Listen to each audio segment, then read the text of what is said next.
Poor mum takes her daughter to buy a used backpack with 25, but a young billionaire sees them and does something unbelievable. The bell on the thrift store's door chimed as Helena pushed open the foggy glass entrance.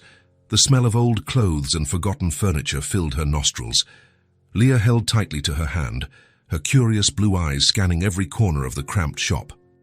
"Mommy, it smells weird in here," the little girl whispered, wrinkling her small nose. "It's just the smell of used things, sweetie. We're going to find a pretty backpack for you." Helena knew lie was a strong word, but she couldn't call it the truth. Pretty in the downtown thrift store. Town. She was hoping they'd at least find something that wasn't completely falling apart. The shelves were filled with objects that once had owners, faded coats hung from bent hangers, single shoes, books with yellowed pages. Leah let go of her mother's hand and ran to a section in the back. "Mommy, Mommy! There are backpacks here." Helena followed her, passing an elderly woman arranging jewelry on a tray. The lady smiled as she passed, but Helena just gave a quick nod. She didn't have time for small talk. She needed to find a backpack before Leah realized they didn't have many options. Look at this one," Leah shouted, pointing to a pink backpack with a unicorn printed on the front. Helena's heart sank. The backpack had a large tear on the side, and the zipper seemed to be hanging on by a thread, but her daughter's eyes sparkled as if she had found a treasure. "Can I get it, Mommy?" "Of course, sweetie." "Let me see." Helena took the backpack and pretended to examine it. The tear was even worse up close. You could see the ripped inner lining, too. How was a child supposed to use this at school? The other students would notice right away. "This one is torn, Mommy." Leah's voice echoed through the entire store. A few people turned to look. Helena felt her face flush. "I know, honey, but..." She looked at the price tag. $25. $25 that she had counted 3 times on the bus, pulling every coin from the bottom of her purse. It was exactly what was left after paying rent and buying food for the week. "Date's the only one we can afford." The words came out quieter than she intended, but they still sounded like an echo in the silent store. Leah looked at the backpack, then at her mother, then back at the backpack. "But at school, they'll see it's broken. We can try to sew it at home. It'll be almost like new." Another lie. Helena barely knew how to thread a needle. And even if she did, that tear was too big for any home repair. Leah hugged the backpack to her chest, her small fingers tracing over the faded unicorn. "Okay, if it's the only one we can buy." The resignation in the 6-year-old's voice cut Helena like a knife. She should be buying a new, colorful backpack full of compartments and pockets. She should be letting Leah choose from 10 different options, not forcing her to accept the only thing that fit their budget. "Let's go pay then," Helena said, trying to sound cheerful. They walked to the counter where the elderly woman waited with a gentle smile. "Did you find something good, dear?" "I found a backpack," Leah replied, placing the item on the counter. The woman looked at the tear and frowned. "Oh, this one's a bit banged up. How about I make it $5 for you?" Helena's relief lasted only a second.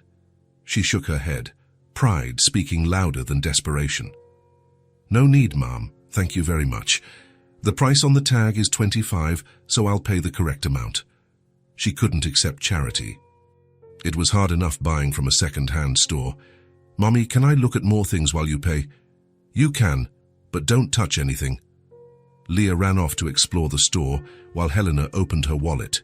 She started taking out the $20 bill and the coins she had, counting every cent to reach $25. That's when she noticed someone standing outside, looking through the display window. A tall man with blonde hair and light blue eyes, wearing a coat that surely cost more than her rent. He seemed to be watching Leah, who was now playing with an old doll near the window. Helena felt a chill run down her spine. Why was a stranger watching her daughter? The man pushed the door open and entered the shop. The bell chimed again, but this time it seemed louder, more urgent. He was even taller up close, with broad shoulders and a confident posture. But there was something in his eyes, a softness that didn't match his intimidating appearance. "Excuse me," he said, approaching the counter. His voice was deep, but calm. Helena instinctively positioned herself between him and where Leah was. Sorry, but I saw you through the window, he continued, gesturing towards the storefront. The little girl, is she your daughter? She is, Helena replied tensely. Why? I heard her talking about the backpack being torn. Helena's heart pounded harder. Of course, he had heard. Leah had practically shouted it. Now a complete stranger knew about their financial situation. And, well, I was thinking... He hesitated, running a hand through his hair. What if I bought her a new backpack? Helena blinked several times, trying to process what she had heard. What? A new backpack. There's a stationery store right around the corner. We could take a look, see if there's something she likes. Are you crazy? The words slipped out before she could think. The man smiled, and for the first time since he entered, Helena noticed his smile was genuine. Maybe a little, he admitted. But it's nothing weird, I promise. I just want to help. Why would you do that? You don't even know me. He was silent for a moment, looking out the window. When he turned back, his eyes seemed heavy with memories. Someone did this for me once. Now it's my turn. The simplicity of the answer caught Helena off guard. It wasn't an elaborate explanation or a strange excuse, just honesty. I can't accept. Why not? Because I don't know you. Because I don't know what your intentions are. Because it's weird for a complete stranger to offer help. Exactly. He nodded, as if he understood perfectly. Look, I get your concern. If I were you, I'd be suspicious too. How about this? We go to the store together. You choose the backpack, I pay, and then we each go our own way. No contact, no personal information, nothing.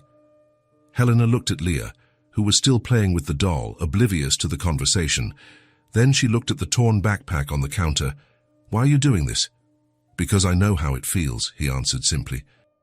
Tired to be a kid and have to accept what your parents can give, even when you know it's not the best, because I know what it's like to be a parent, or a mother, in your case, and want to give the best but not be able to. Do you have children? No. The answer came quickly, followed by a moment of silence. But I was a child. Helena studied his face. There were no signs of lies or ulterior motives, just a genuine desire to help. Leah, she called out. The girl came running, still holding the doll. What is it, Mommy? This gentleman. What's your name? Helena asked. Leo. Leo here is offering to buy you a new backpack. Leah's eyes widened. A new backpack? For real? For real, Leo confirmed, crouching down to her level. But only if your mum says it's okay. Leah looked at Helena with an expression that mixed hope and pleading. Can I, Mommy, please? Helena knew she was about to make a decision that went against all her protective instincts. But something about the way Leo looked at Leah, with genuine tenderness, made her relax a little. All right, but I'm coming with you. Obviously, Leo said, standing up. I wouldn't have it any other way. They left the thrift store together, Leah practically bouncing with excitement between the two adults. The stationery store was indeed on the corner, with a window full of colorful backpacks. Wow, Leah exclaimed upon seeing the options. There are so many. Which one do you like the most? Leo asked. Leah pressed her nose against the glass, studying each backpack as if it were a life or death decision. That pink one with stars, or the purple one with the cat, or... Oh, look at that blue one. Leo laughed. How about we go inside so you can see them up close? Inside the store, Leah went straight to the backpack section. There were dozens of options in every imaginable color and size. Helena had never seen so many beautiful backpacks in one place. Yeah, this one is perfect, Leah said, picking up a pink backpack with gold details and a sparkling unicorn print. Helena looked at the price tag and felt her stomach churn. $45. Leah, that one is too expensive. No problem, Leo said, already taking the backpack. That if this is the one she wants, this is the one she'll get. I can't let you spend so much money. $45 is nothing to me, he said, and then realized how that sounded. Sorry, I didn't mean that in an arrogant way. It's just, I can afford it, so it's not a problem. Helena remained silent as he took the backpack to the cashier. Leah held her hand, her eyes shining with happiness. "Mommy, he's like an angel, isn't he?" An angel. Maybe that was the right word. Or maybe he was just a man who knew what it was like to need help. When they left the store, Leah was hugging the new backpack as if it were the most precious object in the world. "Thank you, Mr. Leo," she said, looking up at him with adoration. "You're welcome, little one. I hope you enjoy it very much." They stopped on the sidewalk, an awkward moment of farewell between strangers who had shared something special. Thank you," Helena finally said. "Seriously, thank you. You don't have to thank me." But she needed to do something. She couldn't just accept this gesture and walk away as if nothing had happened. "Look, I know you said we'd each go our own way, but how about having dinner with us tonight? It's the least I can do to thank you." Leo seemed surprised. "You don't have to." "I know I don't have to, but I want to." "If you want to, of course." He looked at Leah, who was still hugging the backpack, then back at Helena. "I'd love that. It's nothing fancy, just a simple dinner at home." "Simple is perfect." Helena gave him the address, and they agreed on a time. As they parted ways at the corner, she watched Leo walk in the opposite direction and wondered if she had done the right thing. "Mommy, is he really going to have dinner with us?" "Yes, sweetie." "That's so cool. I'm going to show him my new backpack again." A few hours later, Helena was in the kitchen of her small apartment, trying to turn the simple ingredients she had into something that looked like a decent dinner: pasta, garlic, tomatoes, a little basil she had planted in an old can on the windowsill.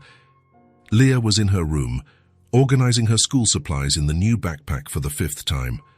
The doorbell rang at the exact time they had agreed on. "He's here!" Leah shouted, running to the door. Helena wiped her hands on a dish towel and went to open it. Leo was standing in the hallway, holding a simple bouquet of flowers. "I thought it would be polite to bring something," he said, handing her the flowers. "Thank you. Come in." The apartment was small, but clean and organized. Leo looked around with interest, with no visible judgment. "It smells good in here." "It's just simple pasta," Helena said, feeling strangely nervous. "So I hope you like it." "I'm sure I will." During dinner, Leo proved to be an easy guest. He asked questions about Leah's school, laughed at the stories she told, and helped serve the food without being asked. When Helena placed the plate of pasta in front of him, Leo froze for a moment, just looking at it. "My mom used to make pasta like this," he said, his voice softer. A simple, but it felt like a feast. There was something in the way he spoke that made Helena pay attention, a nostalgia that went beyond a casual memory. Did she like to cook? She did, and she was good at it, even with few ingredients. He took a bite and closed his eyes. She was a cleaner. She worked in several houses during the day, came home tired, but always made a point of cooking something delicious for me. She must have been a good mother. She was the best, raised me alone, with very little money, but with a lot of love. He opened his eyes and looked at Helena, like you're doing with Leah. The comment caught Helena off guard. She didn't expect the conversation to take such a personal turn. "I try." "No, you succeed. You can see it in the way she looks at you, the way she feels safe. My mother used to look at me the same way." Helena felt a lump in her throat. It had been a long time since someone had acknowledged her efforts as a mother. "Thank you," she murmured. The rest of the dinner passed in lighter conversation, with Leah dominating the table by telling stories from school and showing drawings she had made. Leo paid genuine attention to every word, asking questions and laughing at the right moments. When it was time for him to leave, Helena found herself hesitating at the door. "Thank you again, for the backpack and for being so kind to us. I should be thanking you for the dinner. It's been a while since I've had a meal made with so much care." Leah gave Leo a farewell hug, which he returned with a tenderness that surprised Helena. "Bye, Mr. Leo. Thank you for the most beautiful backpack in the world." "Bye, Leah. Take good care of that backpack, okay?" After he left, Helena stood at the door for a moment, trying to understand what had happened that day. A stranger had entered their lives, changed everything in a matter of hours, and now had left again. But something told her this wouldn't be the last time she saw Leo. Helena was washing the breakfast dishes when the doorbell rang. Monday, 8:30 in the morning. Who could it be so early? She dried her hands on the towel and went to the door, peeking through the peephole. Leo was standing in the hallway, holding a brown paper bag. "Leo?" she said, opening the door. "What are you doing here?" "Good morning," he smiled, looking a bit sheepish. "I was passing by the market and thought you might like some fresh fruit." Helena looked at the bag, then back at him. "You were passing by the market at 8 in the morning." "Well, I wake up early," he defended himself, holding out the bag. "It's apples, bananas, some grapes, nothing much." Leah came running from her room, still in her pajamas. "So who is it, Mommy?" "Oh, it's Mr. Leo." "Hi, Leah." Leo crouched down to her level. "I brought some fruit for you guys." Leah's eyes lit up when she peeked inside the bag. "Wow, red apples. They're my favorite." Helena sighed. How was she going to refuse now? "Come in," she said, stepping away from the door. "But just for a few minutes. Leah needs to get ready for school." Leo came in and went straight to the kitchen, as if he already knew the apartment. He started taking the fruit out of the bag and arranging it in a bowl on the counter. "You didn't have to do this," Helena said, watching him carefully arrange the fruit. "I know. But I wanted to—" There was something in the simplicity of his answer that made Helena stop questioning. She just watched as he finished organizing everything. "Can I have an apple now, Mommy?" Leah asked. "After your school snack," Helena answered automatically. "But it looks so good," Leo laughed. "It'll be there when you get back. And it'll probably be even tastier after you've studied hard." Leah made a face but agreed.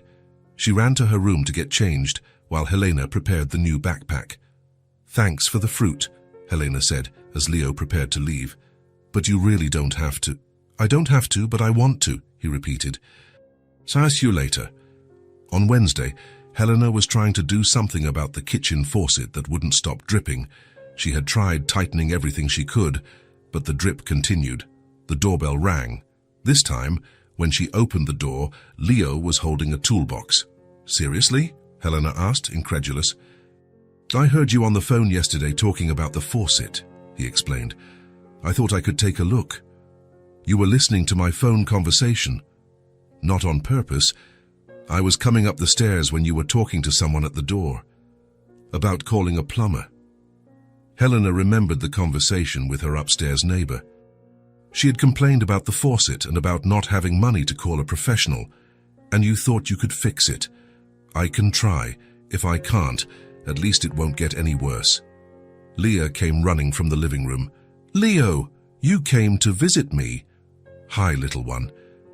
Actually, I came to fix your mum's faucet. Do you know how to fix faucets?" "I know a few things," he smiled, showing the toolbox. "My mum always said a man needs to know how to fix things around the house." Helena hesitated. On one hand, she really needed the faucet fixed. On the other, it was strange to let a man she barely knew tinker with her apartment's plumbing. "Please, Mummy," Leah begged.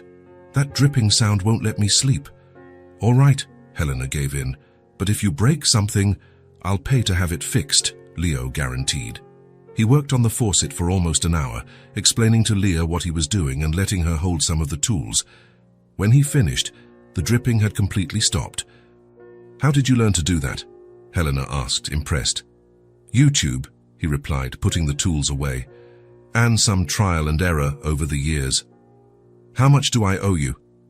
"Nothing. I just had to replace a little washer."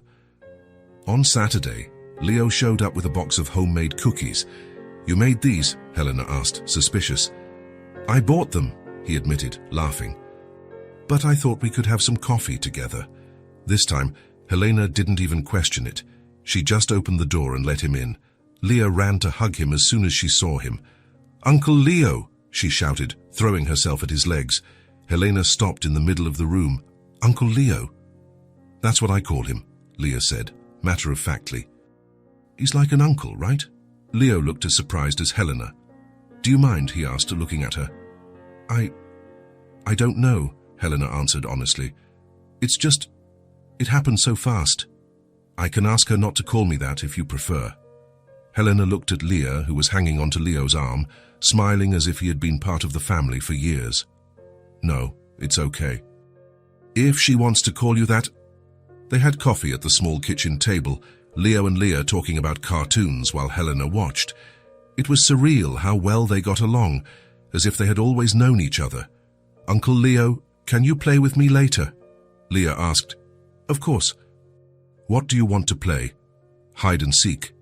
After coffee, Helena watched Leo and Leah play in the living room.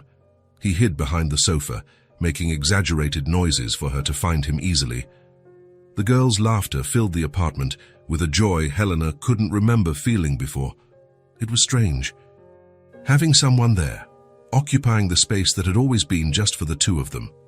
But it was also nice, comfortable in a way she hadn't expected. Later, while Helena was preparing lunch, Leo leaned against the kitchen counter. Need any help? No, everything's under control, she replied, stirring the rice in the pot. But he stayed anyway. They talked about simple things, the weather, the neighbors, the shows Leah liked to watch. Nothing deep but pleasant. Why do you keep showing up here? Helena asked suddenly. Leah was silent for a moment. Honestly, I don't know. I just know that I like being here, with you two. But you must have a life. Work, friends, family. I have work, he said simply, but no family. And friends. Well, most of my friends only care about money and business. Helena stopped stirring the rice and looked at him. And it's different here. Completely. Here I can just be myself, not the guy who has to impress anyone or close deals. Just Leo. There was a vulnerability in his voice that caught Helena off guard. Uncle Leo, Leah shouted from the living room. Come play more. Coming, he shouted back, then looked at Helena. Can I? You can. Helena continued cooking, listening to the laughter coming from the living room. It was confusing to have someone coming in and out of their lives so naturally. Confusing, but also touching. Maybe she was starting to get used to his constant presence. Maybe it wasn't so bad to have someone to fix faucets, bring fruit, and make Leah laugh. Maybe Leah was becoming part of their routine, and maybe that wasn't a bad thing. It was Tuesday night when the rain started. Helena was at the living room window, watching the drops run down the glass, when she saw Leo standing at the building's entrance. He wasn't trying to shield himself from the light drizzle, just standing there, hands in his pockets, looking at the grey sky. Leah had been asleep in her room for over an hour. Helena hesitated for a moment, then grabbed an umbrella and went downstairs. Are you going to stand there all night? She asked when she got close to him. Leo turned, seeming to snap out of a trance. Helena, sorry, I didn't mean to bother you. You're not bothering me, but you're getting wet. She opened the umbrella over both of them. Leo was tall enough that she had to stretch her arm. Thanks, he murmured. They stood in silence for a few minutes, just watching the rain fall on the empty street. It was one of those quiet weeknights when the city seemed to slow down. I was thinking about my mom, Leo said suddenly. Helena looked at him. There was something different about his face, a sadness she had never seen before. Do you want to talk about her? Leo ran a hand through his wet hair. She passed away 2 years ago. I'm sorry. Thank you. He took a deep breath. Sometimes I wonder what she would say about all this. About me showing up in your lives out of nowhere. What do you think she'd say? A sad smile appeared on his face. Probably that I'm being too nosy. Helena chuckled softly. And are you? Maybe, I don't know anymore. The rain picked up a little, making noise on the leaves of the nearby trees. Helena adjusted the umbrella to better cover them both. Why don't you tell me about her? She suggested. Leo was quiet for so long that Helena thought he wouldn't answer. When he finally spoke, his voice was lower. My mum cleaned houses. He paused, as if testing how the words sounded out loud. She worked for wealthy families, cleaning their huge houses while I was at school or with neighbors. She'd come home with her hands cracked from cleaning products, her back aching from bending over to scrub floors. Helena remained silent, sensing he needed to talk. I used to hate it when my classmates asked what my mom did. I'd make up stories, say she worked in an office or a store, anything but the truth. Were you ashamed of her? Not of her. Never of her. The answer came quickly and firmly. I was ashamed of our situation, of our poverty, of the way people looked at us. A gust of wind blew the rain sideways. Helena held the umbrella tighter. When I started to succeed in business, I promised her she would never have to work again, that I would take care of her, give her everything she deserved after so much sacrifice. Leo stopped talking again, staring at the wet street. And what happened? I promised she would never have to work again, that I would take care of her. His voice was getting heavier. But just as life started to change, she got sick. Helena felt her heart ache. There was so much pain in those simple words. Was it fast? Very lung cancer. In 6 months, she was gone. He closed his eyes for a moment, and she was gone without seeing any of what I achieved. The silence that followed was heavy. Helena could only hear the sound of the rain and his breathing next to her. She knew you loved her, Helena finally said. Did she? I'm sure of it. Mothers always know. Leo looked at her. How can you be so sure? Because I see how you treat Leah, how you treat me. Someone who was raised with love knows how to give love. He studied her face in the dim light of the streetlight. She worked so hard to give me what she could. Clean clothes, food on the table, a roof over our heads. She never complained, even when I knew she was exhausted, just like you do with Leah. The comparison seemed to catch Leo by surprise. It's different. I chose to have a career, to build something. My mum, she just did what she had to do to survive. And you think there's any difference? Do you think her love for you was less because she cleaned houses? Leo didn't answer immediately. Sometimes I wonder if she would be proud of who I've become, if it's worth having achieved all this when she's not here to see it. Of course she would be proud. How do you know? Because she raised a man who stops at a store to buy a backpack for a strange child, who shows up with fruit unasked, who fixes faucets and plays hide-and-seek. Helena turned to face him. She raised someone who knows how to take care of people. That's more important than any financial success. Leo looked at her for a long moment. Thank you, he finally said. For what? For listening to me. For understanding. The rain was easing up, turning into that almost imperceptible drizzle that made everything look blurry and soft. We all carry scars, Helena said softly. Are yours because of Leah's father? She nodded. Among other things. Do you want to talk about it? Maybe another day, Leo smiled, the first genuine smile of the night. All right. I have time. They stood there for a few more minutes, sheltered by the umbrella, watching the silent city. They didn't need to fill the silence with words. Sometimes just being present was enough. I think we should go up, Helena said when the rain stopped completely. You're right. They walked to the building's entrance. When they reached the elevator, Leo hesitated. Thank you for coming down, for listening. You don't have to thank me. Yes, I do. It's been a long time since I talked about her with anyone. She sounded like an amazing woman. She was. Leo smiled again. I think you two would have gotten along.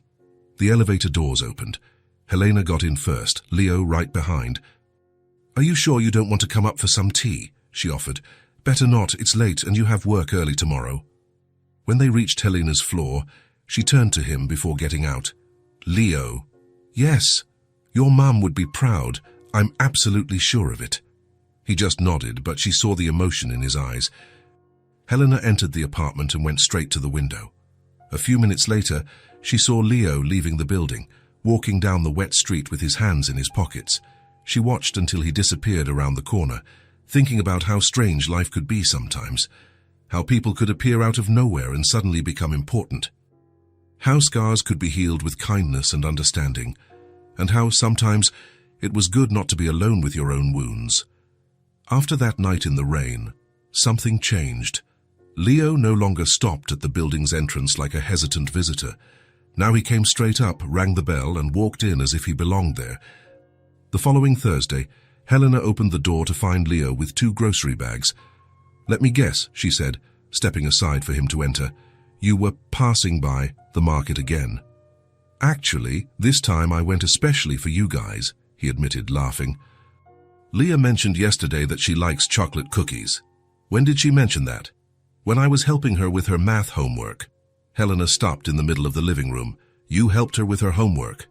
It was just a few simple problems. She was having trouble, so I explained it in a different way. Leo started taking things out of the bags in the kitchen. Fresh fruit, cookies, milk, bread. They weren't expensive items, but they were things that would make a difference in Helena's tight budget. Leo, you don't have to. I know I don't have to, but I want to. He stopped unpacking and looked at her. Let me help, Helena, in my own way. There was something in the way he said it that made her stop protesting. Maybe it was his sincere manner, or maybe it was because she was tired of carrying everything alone. Okay, she said finally. But next time, let me know beforehand so I don't buy the same things. The smile he gave her was as if she had given him a gift. Leah came running home from school, the unicorn backpack bouncing on her back. Uncle Leo, did you bring cookies? I did, but homework first. Aw, she made a face. Math again. What's the trouble today? Leah ran to get her notebook while Leo sat at the kitchen table. Helena watched the two of them bent over the problems, Leo explaining patiently while Leah asked questions. See, it's not so hard, he said when she solved a problem on her own. You're nicer than the teacher, Leah declared. She gets mad when we don't understand. Everyone learns at their own pace. You just need a different explanation. Helena continued to watch while she folded clothes. There was something natural about the way Leo interacted with Leah. It wasn't forced or exaggerated, like some adults were with children. It was genuine. Done, Leah announced after finishing all the problems. Now can I have a cookie? You can, Leo said, ruffling her hair. But only 2 before dinner. Leah ran to the kitchen as if Leo had just given her permission to eat dessert for breakfast. Helena approached the table where Leo was still sitting. Thank you, she said, for helping with the homework. No need to thank me. I like to help. Why? Leo was silent for a moment, fiddling with the pencil Leah had left on the table. My background is simple. My mother was a cleaner. I was never ashamed of that. He looked up to meet her eyes. But I remember how hard it was to do homework alone, when my mom would get home late from work. I remember struggling with math problems without anyone to explain it in a way I could understand. Helena felt something tighten in her chest. Oh, and now you want to be that person for Leah? If you'll let me. There was a vulnerability in that question that caught Helena off guard, as if he really cared about her answer. Of course I'll let you. The relief on his face was visible. In the following days, Leo became part of their routine in a way that surprised Helena with its naturalness. He would show up at the right time, as if he had an internal clock synchronized with their lives. On Mondays, he arrived when Leah got back from school, always with something in his hand, fruit, cookies, or sometimes just a small toy he had seen in a store and thought of her. On Wednesdays, he came earlier and helped with small tasks. He fixed the sticking door lock, changed a burnt-out light bulb, and organized the shelves Helena never had time to arrange properly. On Saturdays, he spent the whole morning there. He helped with the house cleaning, played with Leah, and stayed for lunch. Don't you have other things to do on the weekends? Helena asked one Saturday, as he washed the dishes and she dried. I do, he answered simply, but I'd rather be here. Helena studied his profile. Leo never talked about work when he was there. He never answered the phone, never mentioned meetings or appointments. It was as if he left his entire professional life outside when he entered the apartment. What do you do for a living? She asked suddenly. What do you mean? Work. You never talk about it. Leo stopped washing the plate in his hand. I have a company, he said finally, but I don't like to talk about work when I'm here. Why? Because here is different. Here I can just exist without having to be anyone other than myself. There was something in the way he said it that made Helena understand she shouldn't press the issue. At least not now. Uncle Leo, Leah shouted from the living room. Come see what I drew. Leo smiled and dried his hands. I'm going to see what the artist has created today. Helena watched them from the kitchen. Leah showed him the drawing, a house with 3 people in front, a blonde woman, a small girl, and a tall man. "It's us," Leah explained, proud. "It's beautiful," Leo said, and Helena could see he was genuinely moved. "You can take it to your house if you want." "Really? Can I?" "You can, but you have to promise to hang it on the fridge." "I promise." Helena watched Leo carefully fold the drawing and put it in his shirt pocket. The care with which he treated that simple piece of paper said more about his feelings than any words could. The following week, on a rainy Tuesday, Leo arrived earlier than usual. Leah wasn't back from school yet. "She only gets here in an hour," Helena informed him. "I know, actually, I wanted to talk to you." Helena felt a knot in her stomach. Serious talks never started well in her experience. About what? About me spending so much time here. If it's bothering you. It's not bothering me. Are you sure? Because I notice that sometimes you get tense when I show up. Helena sighed. He was right. Sometimes she did get tense, but not for the reasons he thought. "It's not because I don't want you here," she explained. "It's because I'm not used to having help, to depending on someone. You're not depending on me." "I'm not," Leo thought for a moment. "Maybe a little, but it's not a bad thing. We all need help sometimes." "Then what if you decide to stop coming? What if you get tired of all this?" The question came out before she could think it through. It was the fear she had been carrying since he started showing up frequently, the fear of getting used to it and then being left alone again. "Helena," Leo said, sitting next to her on the sofa, "I'm not going to stop coming." "Unless you ask me to stop." "How can you be so sure?" "Because for the first time in a long time, I have a place where I feel at home." There was a raw honesty in this confession that made Helena really look at him. Leo wasn't just a rich man being kind. He needed this just as much as they did, Leo. "I know it must be strange. A complete stranger entering your lives like this, but He paused, as if searching for the right words. "I care about you. Genuinely. About you and Leah. And if that means I'll be here every day, bringing fruit and helping with homework, then that's what I'm going to do." Helena studied his face. There was no lie there, no ulterior motives. Just a man who had found something he was looking for, without even knowing he was looking. "All right," she said finally, "but I have one condition." "What is it?" "Stop bringing so much food. My fridge can't handle it." Leo laughed, and the tension in the air dissolved. "I can do that." Leah arrived from school a few minutes later, complaining about a difficult science test. Leo immediately offered to help her study, and soon the two of them were spread out on the living room floor with books and notebooks.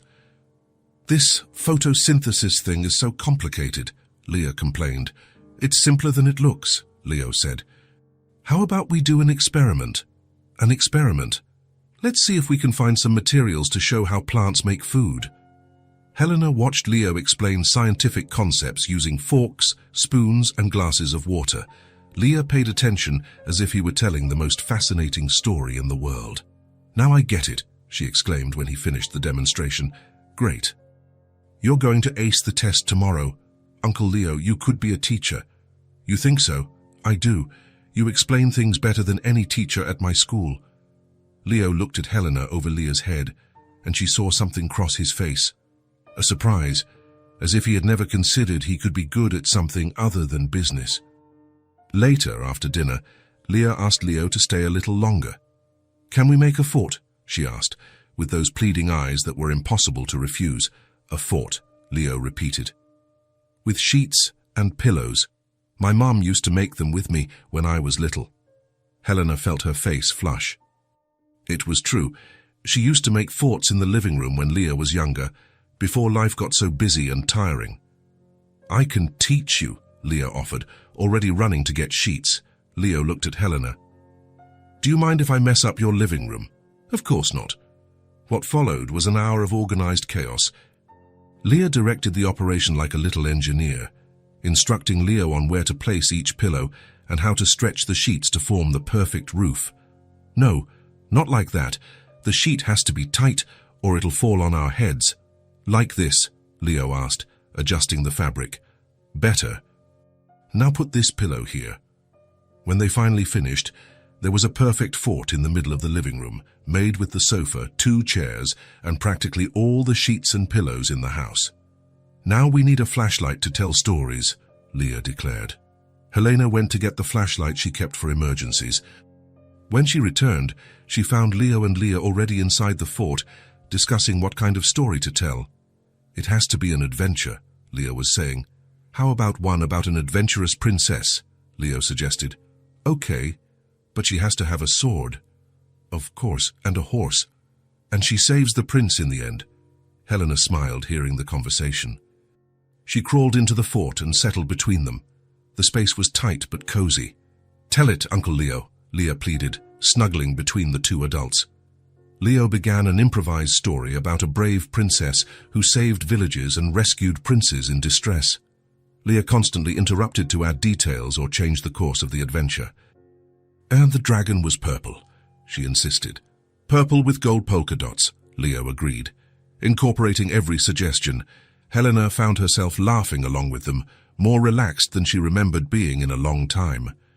There, inside that makeshift fort, with the dim light of the flashlight creating shadows on the sheet walls, they seemed a family. The thought came out of nowhere and caught her off guard. But that's what she felt, as if the 3 of them belonged together in that moment, in that small, cozy space. Leo continued the story until Leah fell asleep, nestled between them. When they realized she was sleeping, they fell silent, just watching the little girl's peaceful face. I think we should put her to bed, Helena whispered. 5 more minutes, Leo asked softly. She looks so peaceful like this. Helena looked at him in the dim flashlight beam. There was something on Leo's face, a tenderness, a contentment that made her heart ache. There, for those silent moments, they were an unnamed family. Without definitions or official commitments, just 3 people who cared for each other, sharing a moment of perfect simplicity. And for the first time since she met Leo, Helena allowed herself to imagine what it would be like if this were real.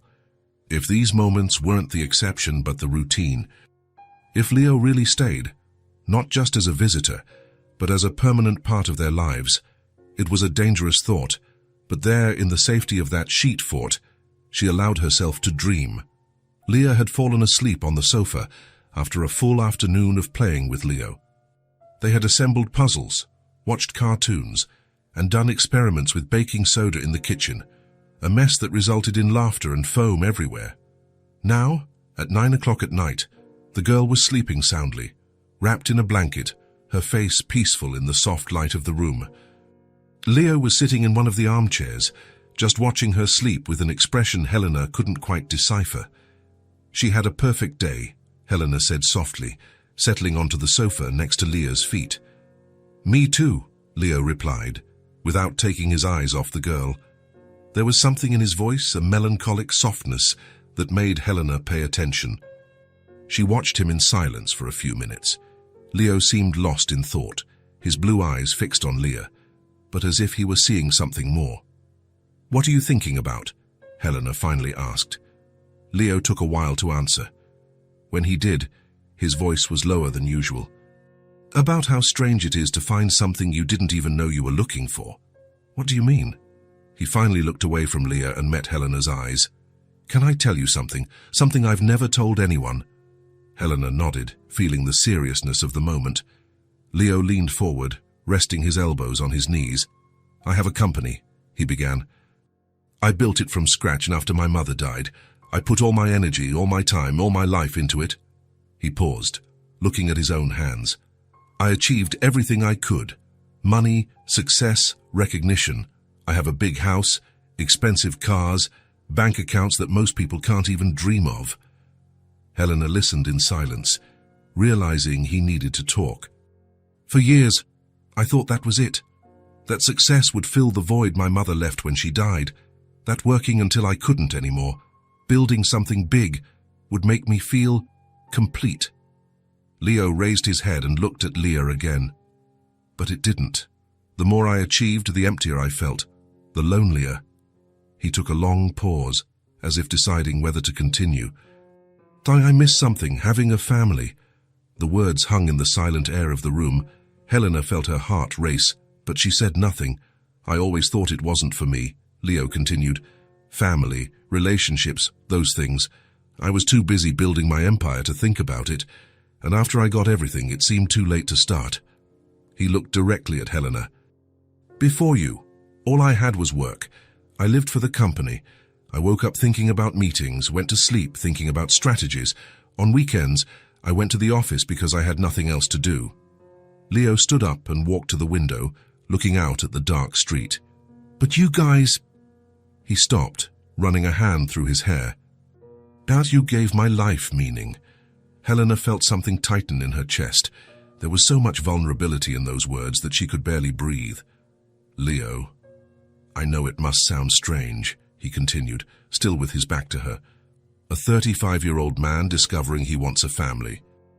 Discovering that all the success in the world is worthless if you have no one to share it with. He turned to face her. But that's how I feel when I'm here.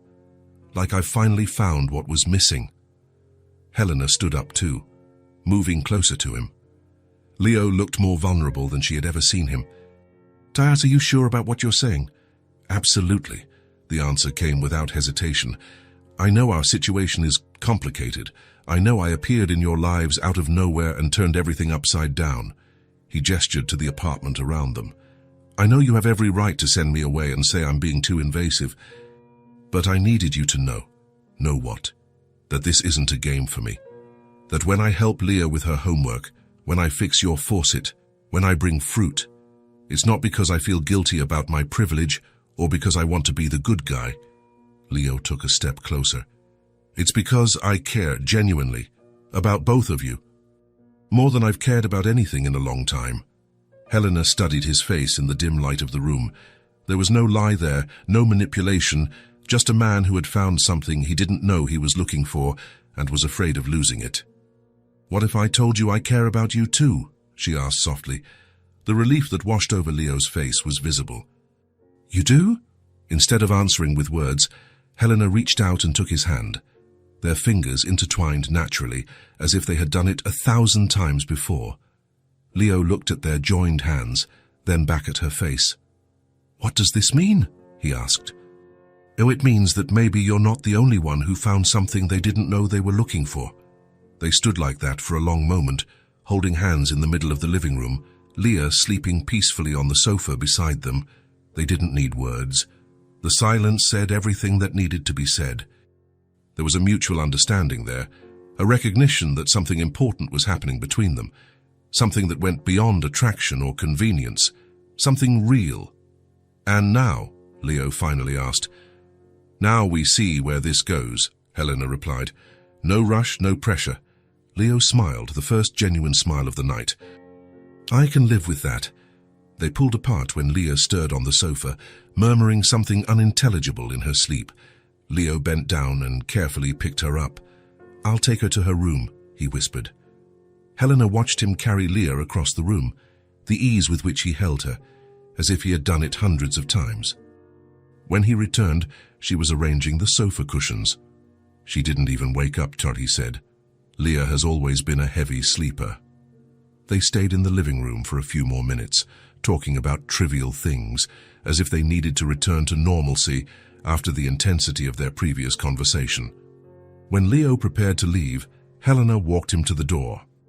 Thank you, she said as he turned to say goodbye. For what?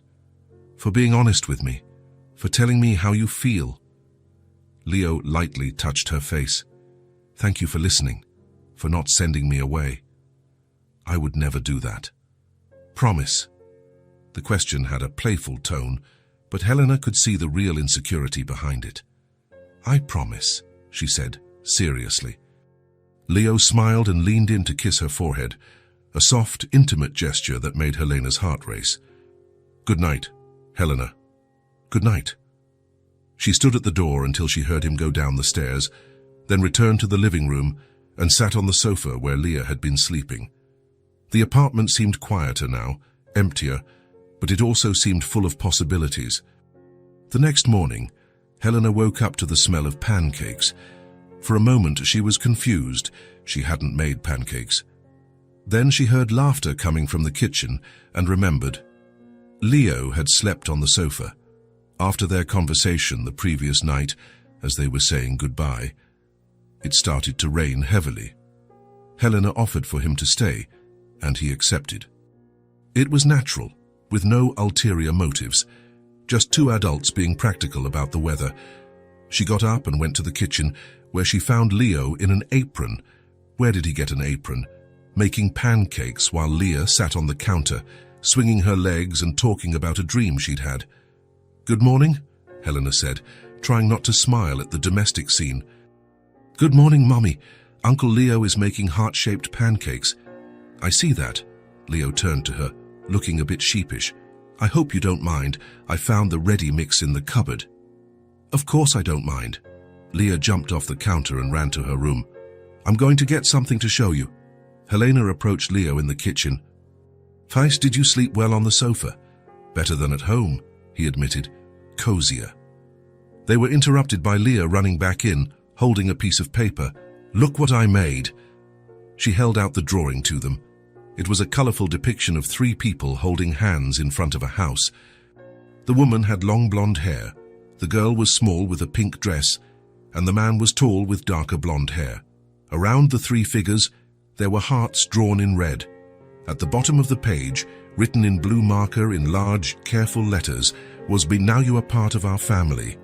Leo stood motionless, just staring at the drawing. Helena saw his eyes fill with tears. "It's for you, Uncle Leo," Leah said proudly, "because now you're part of our family."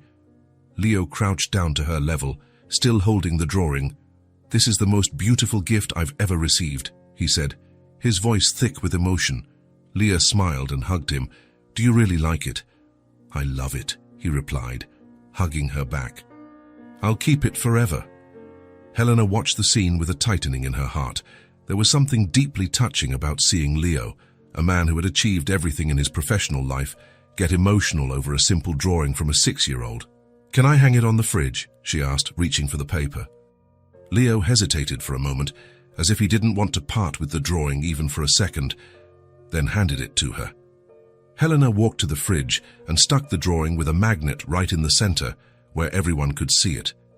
She arranged it carefully, smoothing the edges and making sure it was perfect. "There," she said, stepping back to admire it. "Now it's officially in the house's art gallery." Leah clapped her hands, excited. "It looks beautiful. Everyone who comes here will see that Uncle Leo is part of our family." Leo approached the fridge and stared at the drawing for a long moment. When he turned to them, there was a deep emotion in his eyes. "Thank you," he said simply. "For what?" Leah asked. "For letting me be a part." Leah frowned, confused. "But you were always a part, Uncle Leo. Now it's just on paper too." The simplicity of the observation made Leo laugh, but it was an emotional laugh. "You're right," he said. "Now it's on paper too." Helena watched them, feeling something settle in her heart. Maybe Leah was right. Maybe Leo had always been part of their family, since that first day at the thrift store. Maybe they just needed time to realize it, and now, with that drawing hanging on the fridge like an official declaration, maybe it was time to stop being afraid of what they were building together. "Who wants pancakes?" Leo asked, trying to disguise the emotion in his voice. "Me!" shouted Leah. "Me too," Helena said, smiling. And there in the sunny morning kitchen, with Leah's drawing on the fridge and the smell of pancakes in the air, they truly seemed like a family, a chosen family, built with care and affection, but a family nonetheless. A family whose existence was now documented in colored marker and hung on the fridge for the whole world to see. It was almost 9 at night when Leah appeared in the living room in pink pajamas with unicorn prints, dragging a book behind her. Her blonde hair was still damp from her bath, and she had brushed her teeth. Helena could smell the strawberry-flavored toothpaste as the girl walked past her. Helena was in the kitchen finishing the dinner dishes, while Leo was organizing some papers Leah had scattered across the coffee table during homework time. It was a domestic scene that had become routine in recent weeks. "Uncle Leo," Leah said, climbing onto the sofa next to him. "Can you read me a story?" Leo looked at the book she was holding. a well-worn copy of classic fairy tales with a slightly peeled cover and some dog-eared pages. "Of course, Princess. Which story do you want to hear?" "Cinderella," Leah said, snuggling up next to him. "How about the good version, where the prince isn't kind of dumb?" Leo laughed, putting his arm around her. "Is there a version where the prince isn't kind of dumb?" "Yes, there is. You can make it up. Mummy always makes up new parts when she reads to me." Leo glanced towards the kitchen, where Helena was clearly listening to the conversation and smiling. "Ah, I see. So I can change the story?" "You can, as long as Cinderella stays smart and the ending is happy." Leo opened the book to the Cinderella page and began to read, but as Leah had requested, he modified some details as he went. The prince became smarter, recognizing Cinderella even without the glass slipper. The stepmother became less cruel and more pathetic. And Cinderella became even braver. "Why didn't the fairy godmother show up sooner?" Leah interrupted. "Good question. What do you think?" "I think she was waiting for Cinderella to be really ready, like strong enough to not need her anymore afterward." Leo paused the reading, impressed by the girl's insight. "That's a very clever interpretation. Let's go with that idea." He continued the story, incorporating Leah's suggestion. Leah listened with full attention, occasionally interrupting to suggest changes or ask questions about the characters, and they lived happily ever after, Leo concluded, closing the book. "But not the boring happily ever after," Leah added. "The happily ever after where they keep growing together." "Exactly. The kind of happily ever after that's worth it." Leah was quiet for a few minutes, just nestled against Leo, distractedly playing with a button on his shirt. Helena had finished in the kitchen and was now folding clothes in the armchair nearby. "Uncle Leo," Leah finally said, her voice lower than usual. "Yes, sweetheart. I wish you were my dad." The words came out as naturally as if she were commenting on the weather, but Leo felt as if he had been punched in the gut. He stopped breathing for a moment, looking at the top of Leah's blonde head. "Leah, I don't even remember mine," she continued, her voice casual but with a subtle sadness that broke Leo's heart. "Sometimes I pretend I remember, you know. When the other girls at school talk about their dads, I make up some memories, but I really don't remember anything." Leo glanced quickly at Helena, who had stopped folding clothes and was watching the two of them. "You would be a much better dad," the girl continued, shifting to look directly at Leo. "As you teach me things, play with me, help me with homework, and you make Mommy smile in a way I've never seen before." Leo felt his throat tighten. Without a second thought, he hugged her tightly, pulling her closer. Leah let herself be completely embraced, resting her head on his chest and sighing as if she were finally home. "Don't you are the most special girl in the whole world," Leo murmured against her still damp hair. "Any father would be proud to have a daughter like you." "But I wish it were you," Leah said, her voice muffled against his shirt. "You already take care of us anyway, and you make heart-shaped pancakes. And when I have nightmares, you always know what to say." Leo closed his eyes, trying to control the emotion that threatened to overflow. "Leah," he said finally, still hugging her, "can I teach you something important?" "You can. It doesn't matter what the papers say. It doesn't matter what's written on certificates or documents. What really matters is what's in here." He gently placed his hand over her heart, and in here. He placed his hand over his own heart. "Love doesn't need a signature or a stamp to be real. Do you understand?" Leah pulled back a little to look at him, her blue eyes serious and thoughtful. "You mean you're already my dad in my heart, even without it being official?" "I mean I love you as if you were my daughter from the first day I met you, and that love is the most real thing in the world." A slow, radiant smile spread across Leah's face. "I love you too, Daddy Leo." The word daddy came out so naturally that for a moment Leo thought he had imagined it. But Leah repeated it, testing how it sounded. "Daddy Leo, can I call you that always?" Leo had to fight to speak through the lump in his throat. "You can," he managed to say, his voice hoarse. "It would be the greatest honor of my life." Leah smiled even wider and snuggled back against him. "Daddy Leo," she said, testing the name again. "Yes, my love. Tomorrow, can you teach me how to ride a bike? Mommy tries it, but she gets too nervous." Leo laughed, looking at Helena, who was clearly trying not to cry. Of course I can. That would be perfect. And can you come to the school meeting next week? It's about parents and their jobs. I want to tell everyone about you. Leo felt his heart tighten again, but this time with pure joy. I would love to go. If your mum lets me, of course. She'll let you. She likes you as much as I do. And what are you going to say about my job? Leo joked. I'm going to say that you're an expert in fixing broken things, Leah said seriously. Not just faucets and locks, heart things too. The observation was so perceptive that Leo was left speechless. How did you get so wise? I learned from Mommy, and from you too. Leah yawned and closed her eyes, still nestled against Leo. He continued to stroke her hair, watching as she completely relaxed. Daddy Leo, she murmured, already half asleep. Yes, Princess.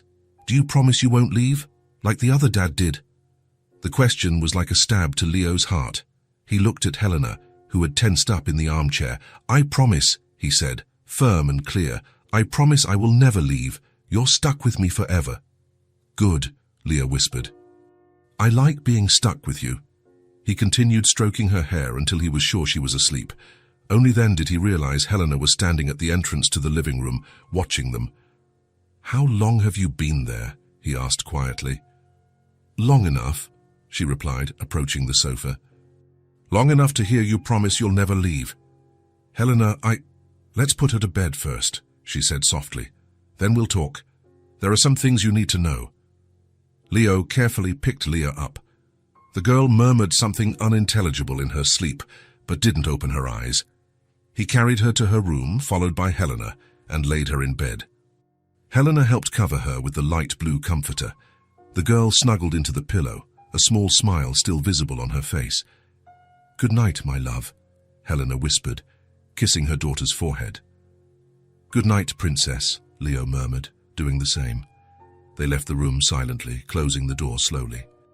Back in the living room, Leo sat on the sofa, suddenly nervous. Helena sat next to him but kept a small distance. She was quiet for a moment, as if organizing her thoughts. She called you Daddy, she finally said. Yes. And you accepted? Yes, I hope you're okay with that. Helena shook her head. I am. But there are things about her biological father that you need to know. Leo turned to face her, bracing himself to hear something difficult. Her father left when Leah was 2 years old, Helena began, her voice calm but laden with old pain. It wasn't a normal separation. He just decided he didn't want that life anymore. She paused, taking a deep breath. One morning, Leah woke up asking for her daddy, as she always did. I went to look for him and found a note on the kitchen table. 2 lines saying he had decided to start a new life somewhere else, that he wasn't ready to be a father. Leo felt anger rising in his chest, but he kept his voice controlled. Did he ever contact you again? Never. Never called. Never sent a birthday card, a Christmas present, nothing, as if Leah never existed to him. Helena glanced towards the room where Leah was sleeping. For a long time, she asked about him constantly. When is Daddy coming back? Why doesn't Daddy call? It broke my heart every time, Leo. How did you explain it to her? By lying, Helena said with a sad smile. I told her he had traveled far away for work, that maybe one day he would come back. I made up stories about letters that got lost in the mail.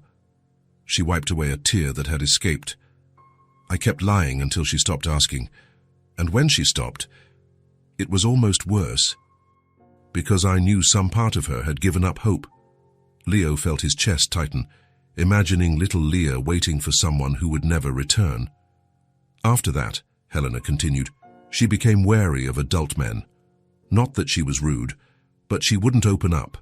She didn't form attachments. When neighbors or my friends tried to talk to her, she was polite but distant. Until now, Leo said quietly. Until you. Helena looked at him directly. You are the first man she has let in since then, the first one she has trusted enough to call Dad. There were tears in Helena's eyes, but also relief. That's why I needed you to know. When she calls you daddy, it's not a joke. It's the most serious thing in the world to her. Leo took Helena's hands. It's the most serious thing in the world to me, too, he said firmly. Helena, I would never do to her what her biological father did. Never. I know. You know. I know. Because I see how you look at her, how you genuinely worry when she's sad, how you remember the little details she mentions. Helena squeezed his hands. You're not here out of obligation or guilt. You're here because you chose to be, and that choice makes all the difference. Leo leaned in to kiss her forehead. Thank you for telling me, for trusting me with her story. Thank you for being exactly the man she deserves to have as a father. They sat in silence for a few minutes, just holding hands, processing the weight of the conversation. Leo, Helena said finally. Yes? When she asked you about the school meeting? Yes. Do you really want to go?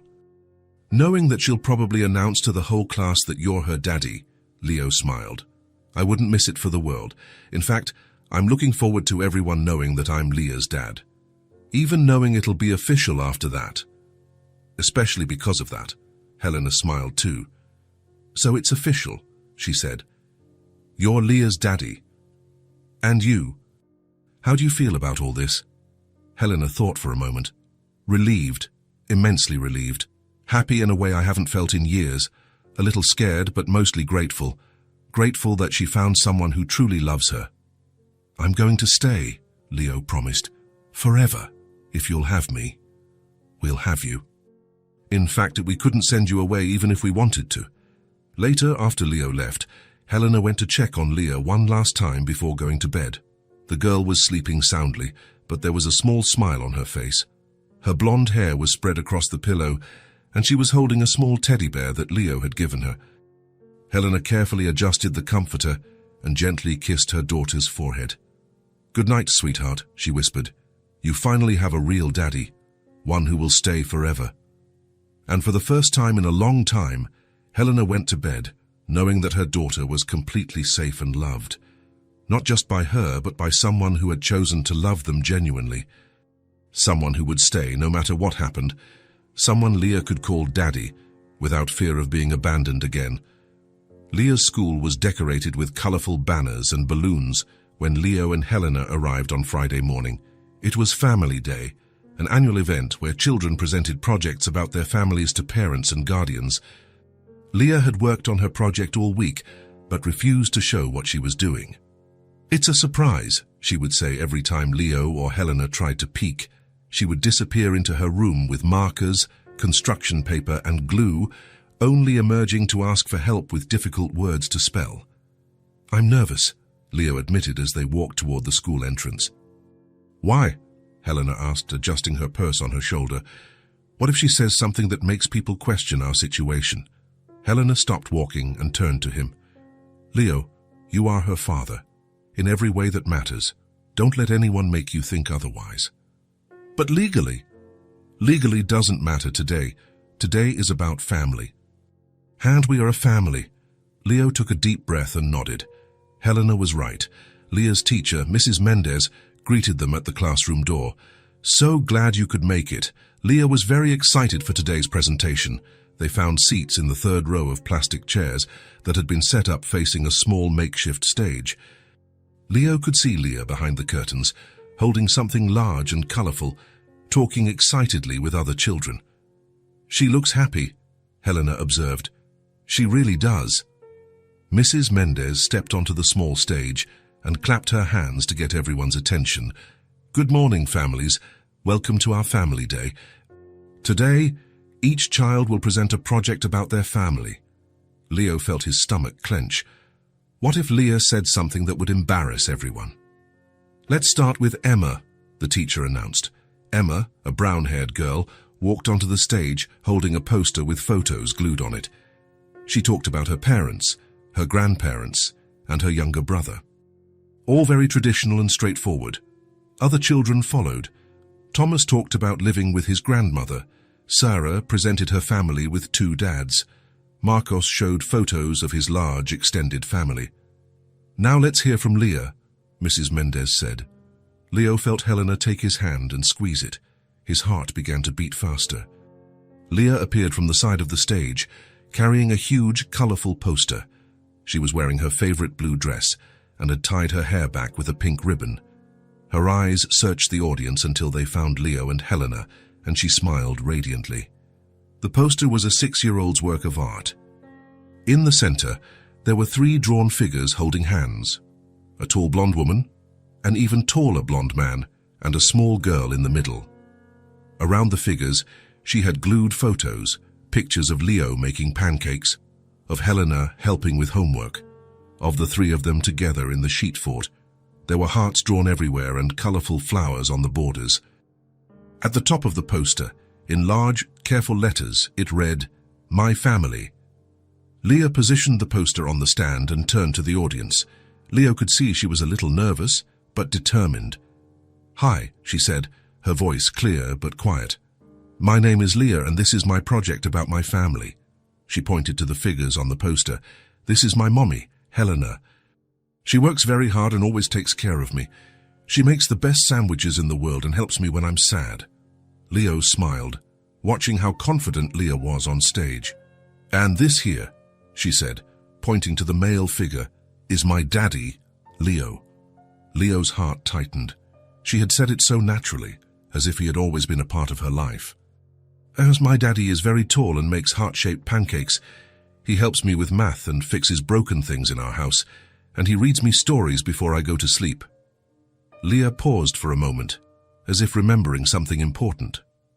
"Before, it was just me and my mommy. And that was okay, because my mommy is amazing. But sometimes I was sad because other kids had daddies and I didn't." Leo felt his eyes well up with tears. Beside him, Helena squeezed his hand even tighter.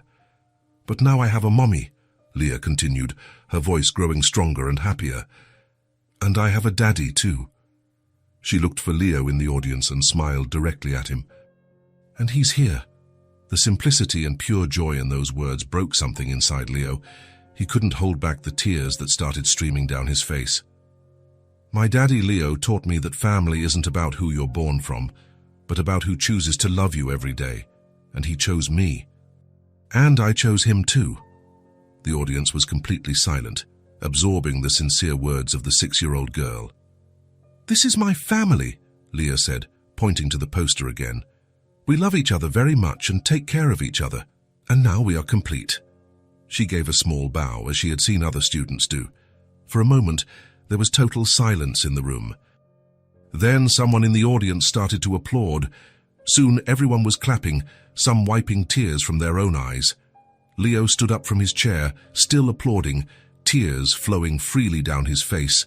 Helena did the same, her eyes also filled with tears of joy.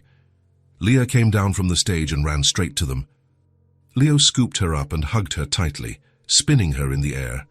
"You were perfect," he said, his voice thick with emotion. "Absolutely perfect." "Did you like my presentation?" Leah asked, snuggling into his arms. "We loved it," Helena said, joining the hug. "It was the most beautiful presentation I've ever seen."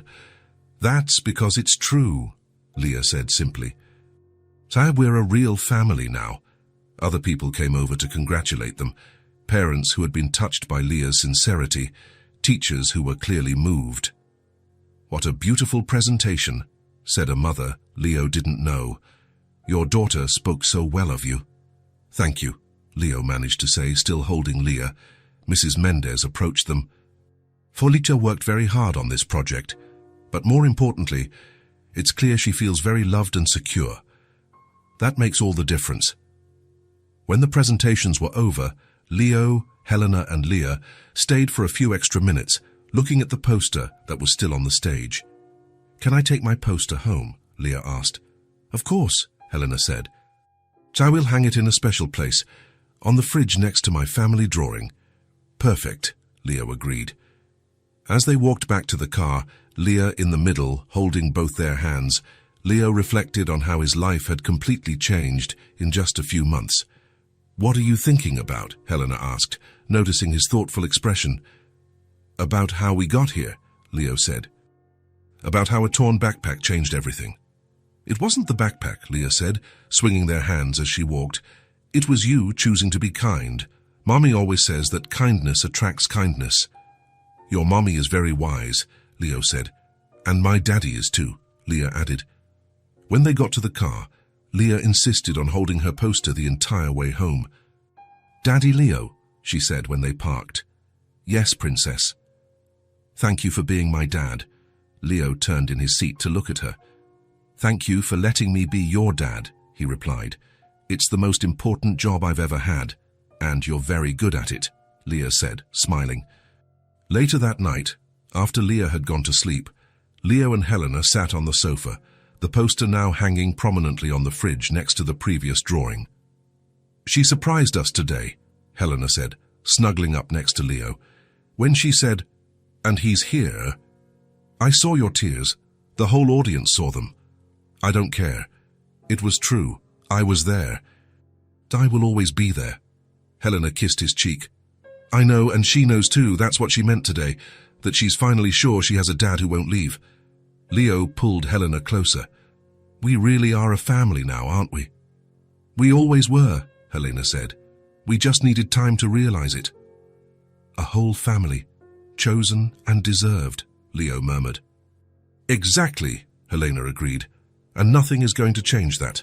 From the bedroom they could hear Leah's soft breathing, sleeping peacefully, knowing her family was complete, and for the first time in their lives, Leo and Helena knew with absolute certainty that they were exactly where they were meant to be. The change happened gradually, like everything in their lives. There was no rush or pressure. It was natural, organic, as if it were the inevitable evolution of something that had been happening for months.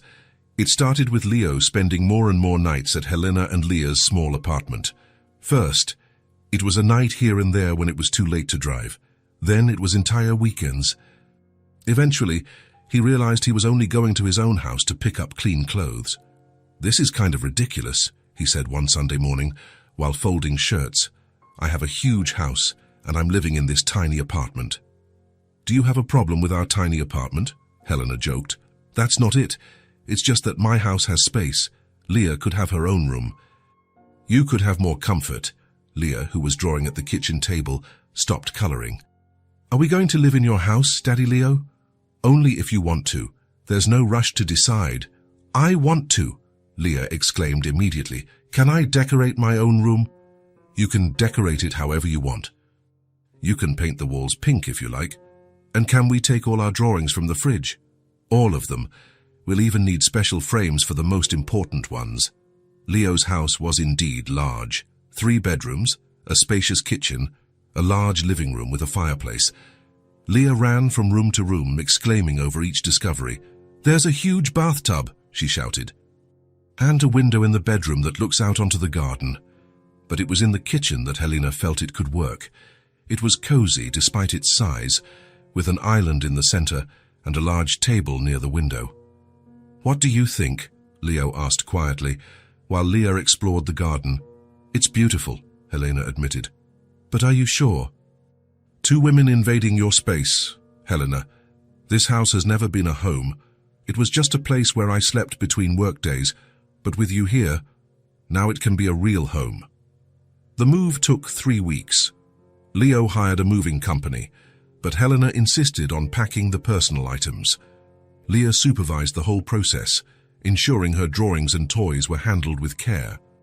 This teddy bear has to go in the same box as my books, she instructed. They're friends. On the official moving day, something magical happened. Leo's house, which had always seemed cold and formal, suddenly came to life. Helena's colorful pillows mixed with his neutral sofa. Leah's children's books spread across the bookshelf that once held only business manuals. The small table where they did homework found a perfect spot in the living room. It looks perfect, Helena said. It looks like a real house, Leo agreed. The most special moment was when Leah insisted on personally transferring all the drawings from the old fridge to the new one. Leo watched her place each one in the right spot, explaining the importance of each position. This one has to go in the middle, she said, holding the family drawing. It's the most important one. How about we put this one in a special frame? Leo suggested. Leah's eyes widened. A real frame, like an important painting. Exactly, because it is an important painting. The next day, Leah returned with a beautiful frame, simple but elegant. Together, they placed Leah's drawing inside and hung it in the center of the new refrigerator door. "Now everyone who comes here will see that we are a family," Leah said proudly. The first few weeks were a constant discovery. Leah loved having her own room, but often ended up sleeping with Leo and Helena when she had nightmares. Leo didn't mind. In fact, he loved waking up to find a small child curled up between them. Leo discovered that having a family meant his house would never be quiet again. There was always laughter, conversation, music, or the sound of Leah playing, and he loved every second of it. The routine settled in naturally. Leo would wake up first and start breakfast. Helena would join him with a cup of tea, and they would talk quietly about their plans for the day. One morning, about a month after the move, Leo was making pancakes when Helena entered the kitchen with her usual cup of tea. It was Saturday, and the sunlight streamed through the large windows, creating golden patterns on the floor. "Good morning," she said, kissing his cheek before sitting at the kitchen island. "Good morning, did you sleep well?" "Better than ever." Leah came running into the kitchen, already dressed in a yellow dress and holding her unicorn backpack, the same backpack Leo had bought for her months ago, but which was now filled with history and memories. "Good morning, family," she announced as she did every morning. "Good morning, princess," Leo replied. "Pancakes? Always heart-shaped? Would it be any other way?" Leah sat next to Helena, swinging her legs and telling a story about a dream with flying horses. Leo listened as he cooked, watching Helena ask interested questions. This was his family. This was his home. This was his life. When he finished making the pancakes, Leo turned and paused for a moment. Helena was helping Leah arrange papers in her backpack, their two blonde heads bent over the table. The morning light illuminated them, creating a perfect scene. In the center of the refrigerator door, Leah's framed drawing smiled at him.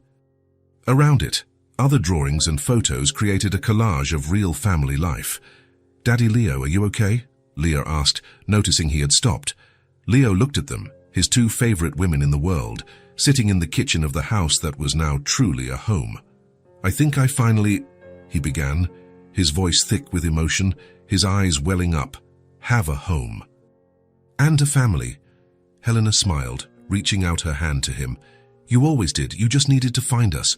Leah jumped off her chair and ran to hug his legs. "And we found you too, Daddy Leo, in the store with the torn backpack, remember?" Leo laughed, hugging her back. "I remember. Best day of my life." "Mine too," Leah said. "Well, one of the best." "There are lots now." "There are lots now," Leo agreed, looking around the kitchen filled with light, laughter, and love.